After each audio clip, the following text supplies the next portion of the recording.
Matrix films through a Gnostic lens, based on theological and literary interpretations where Agent Smith functions as a Satan figure, an accuser, adversary, or destroyer. Viewing Neo as a Lucifer figure is a compelling alternative analysis, though the films heavily frame him as a Christ Messiah figure. If we keep the distinction that Lucifer is not Satan, but rather the light bringer, morning star, who rebels against the tyrannical order, the comparison to Neo holds strong, particularly through a Gnostic lens. 1. Neo as Lucifer, rebellion against tyranny. Lucifer is often interpreted in esoteric traditions as the bringer of illumination, rebelling against a jealous or restrictive creator. Neo rebels against the machines, the architect, to free humanity, bringing knowledge, light to those who trapped in the matrix, darkness. The one verse morning star. Lucifer is associated with the planet Venus, the morning star, which appears before dawn, signaling a new day, transformation. Neo is the one, and anagram for Neo, who signals a new era for humans and machines. Self-deification. Lucifer represents the individual intellect that refuses to bow to higher power. Neo's journey is about believing in himself to rewrite the rules of the Matrix rather than relying on prophecy. Neo-Luciferian parallel. In some interpretations, Lucifer is the light that descends into darkness, the Matrix, to bring awareness, which mirrors Neo's voluntary descent back into the Matrix to save humanity. 2. Agent Smith as Satan, the accuser. Smith constantly questions, investigates, and despises humans, functioning as a prosecutor of humanity. Satanic corruption. While Lucifer fell due to pride, Satan is often depicted as the tempter, corrupter. Smith spreads his own image, corrupting and consuming everything, mimicking a demonic infection. Agent as destroyer. In The Matrix Reloaded, Smith's car license plate references Isaiah 54:16, which mentions the Smith or blacksmith, the destroyer, as a creator of weapons. Summary so far. While Neo is overwhelmingly depicted through Christian Messiah imagery, sacrificial death, cross of light, and revolutions, his role as a knowledge bringer who defies the creator fits the Luciferian archetype better than a conventional good hero. Smith, Satan, consumes, corrupts, and seeks total domination to destroy paradise, the machine city. Neo, Lucifer, rebels against a false reality, the Matrix, to bring freedom and illumination, self-choice to the ignorant. In Gnostic theology, the distinction between Lucifer and Satan is central to reinterpreting the Matrix. This perspective flips traditional morality. The creator is often the villain, and the rebel is the hero who brings liberating knowledge. 1. Neo as the Gnostic Lucifer, serpent of wisdom. In Gnostic myths, particularly those of the Ophites, that's spelled Ophites, the serpent in Eden is viewed as Lucifer, a benevolent figure sent to save humanity from an ignorant, tyrannical creator.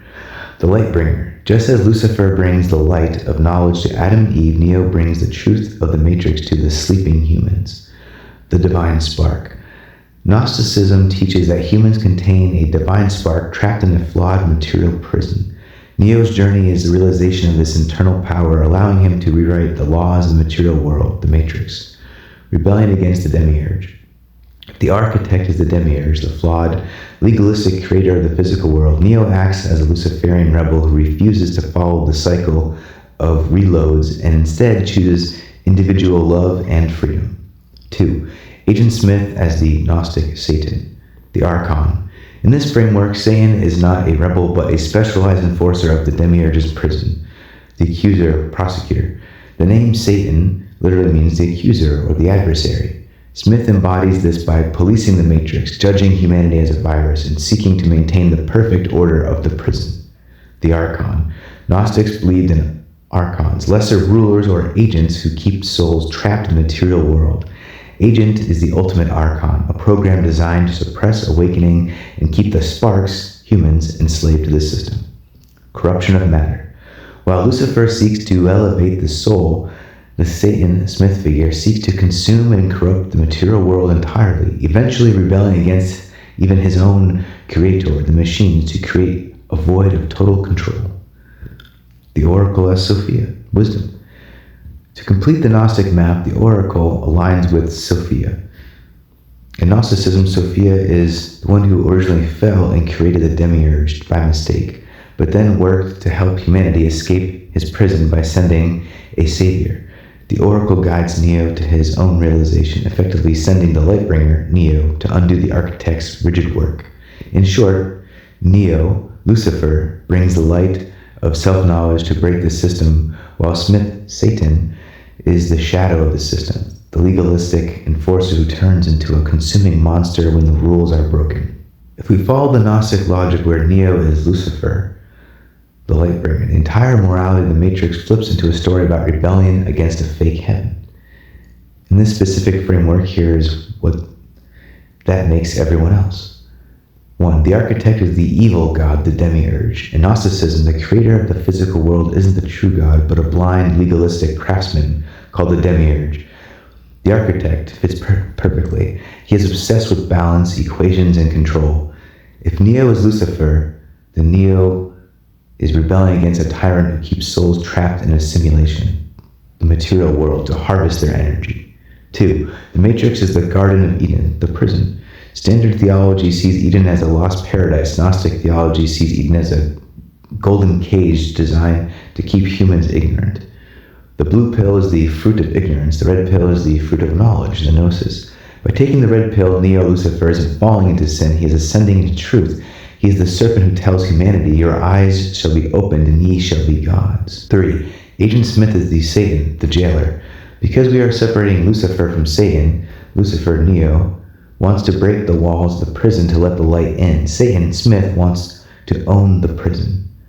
Smith represents the adversary who hates humanity's potential. He doesn't want to free souls, he wants to overwrite them, turn them into copies of himself, and eventually destroy the creator, the architect, not to free anyone, but to become the new, darker tyrant.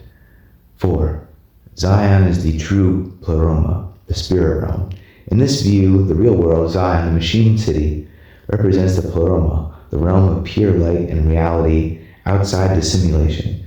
Neo's journey is the path of the morning star, rising from the darkness to the matrix to the blinding light of the source. The Luciferian conclusion. If Neo is Lucifer, then the happy ending isn't about returning to a state of grace or obedience to God. It's about self-deification. Neo stops being a program or a subject and becomes a God-man who can change reality by his own will. He doesn't save humanity by asking for forgiveness. He saves them by waking them up to the fact that the God they serve, the system, is a lie. Does this rebel hero version of Neo feel more consistent with his character than the sacrificial lamb version we see at the end of the trilogy?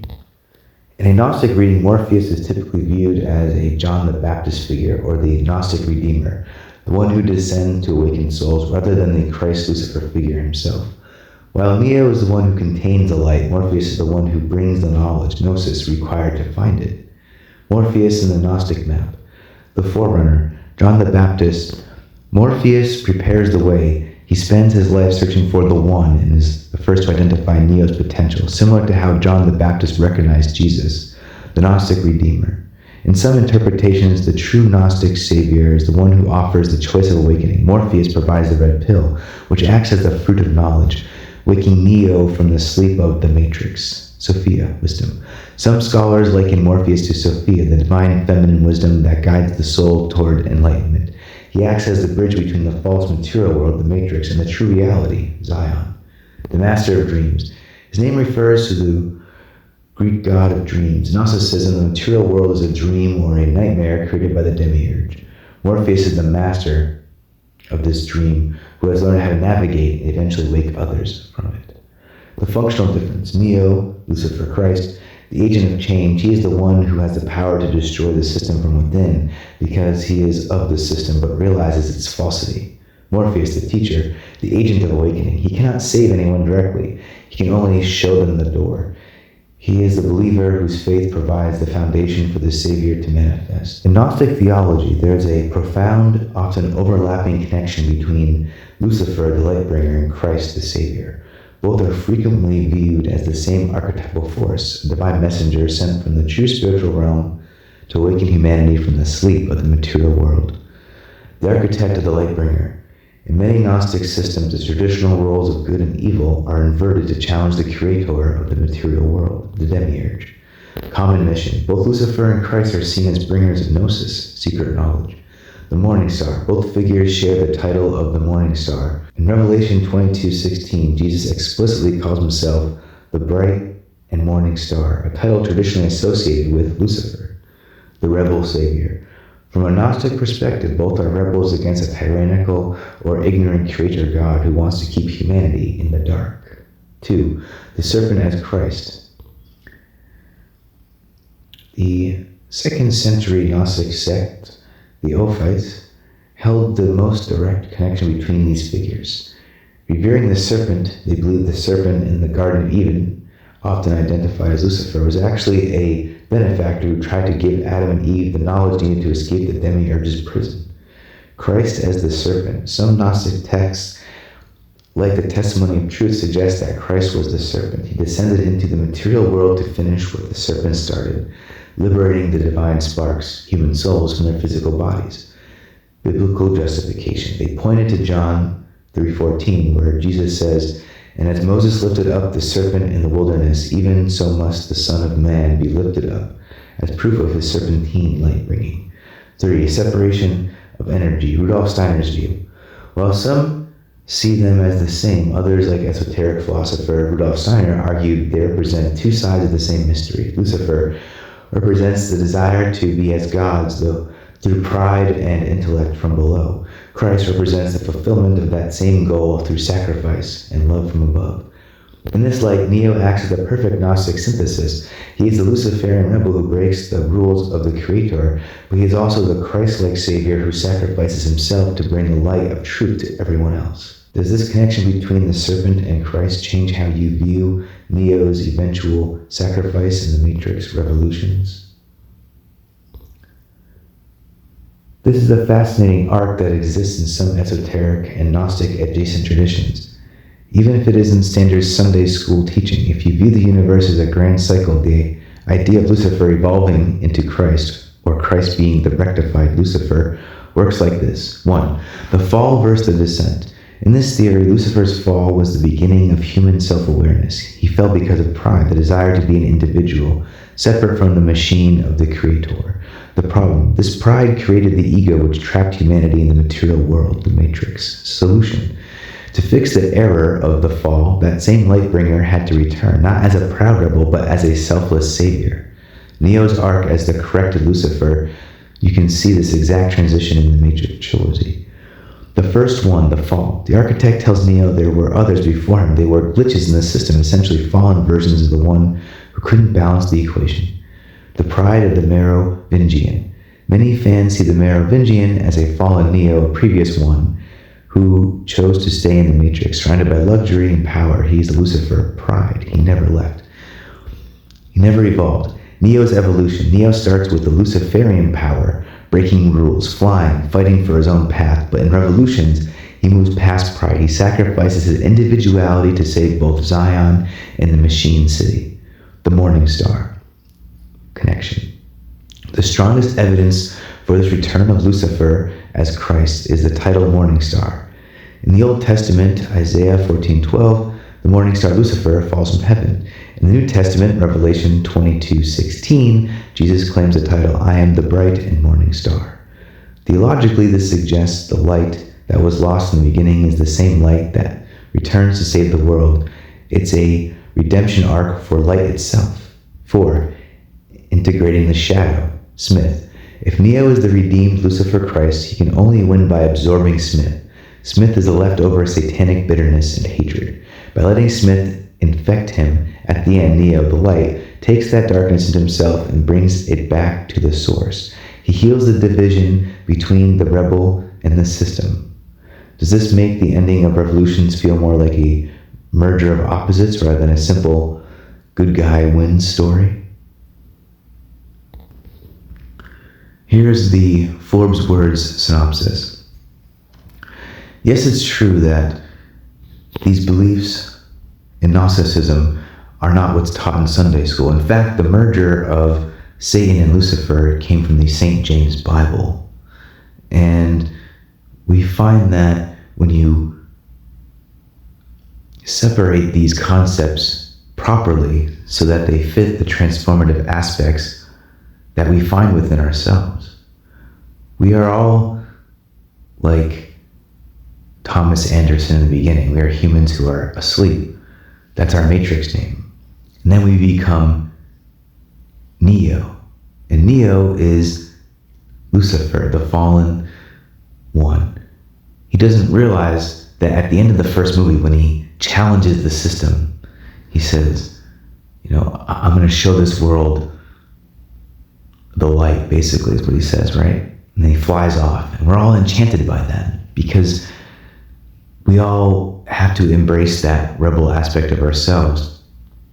But when we encounter the wall that comes with that at the end of that tunnel, the pride, the fall of that, we realize we have to resurrect ourselves through and rebirth ourselves through the same light.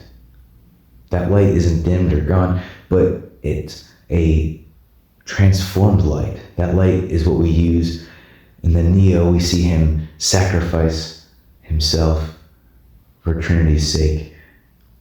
He's willing to sacrifice for love.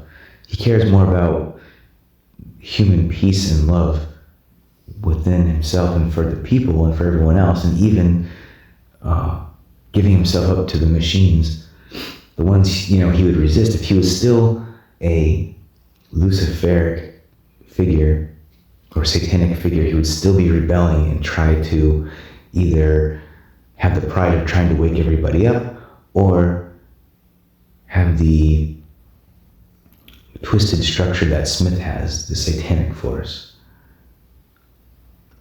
And that's how we find Neo going from Thomas Anderson to Neo to the One. He really does become the One for a moment, even if in the newer fourth installment, we find that there is this sort of commingling duality of Trinity and Neo that need to work together to make the matrix function properly. It's not just about Neo being the One, but these two together make the One. The divine feminine and the divine masculine together create the One. But our journey is seeing it through the perspective of how we have to go from the sleeper to the awakened rebel to the lover of life who is willing to sacrifice for this love that's far greater than the pride they've been holding in, and far stronger, and just has a greater purpose than merely what Smith represented or the architect, who are both just control freaks in the end. And the Oracle, well, she's kind of like Morpheus, where they're caught in the middle kind of these forces. So we sort of see that play out, where there's always two figures caught with something in the middle. Neo and Trinity are sort of pushing against the architect, and Morpheus and the Oracle are sort of, have Neo in the middle of them, and then Smith and the architect have Neo in the middle. All these types of forms just lead us to finding our own way home, to finding the path within ourselves that brings us to the light of ourselves, who are the One.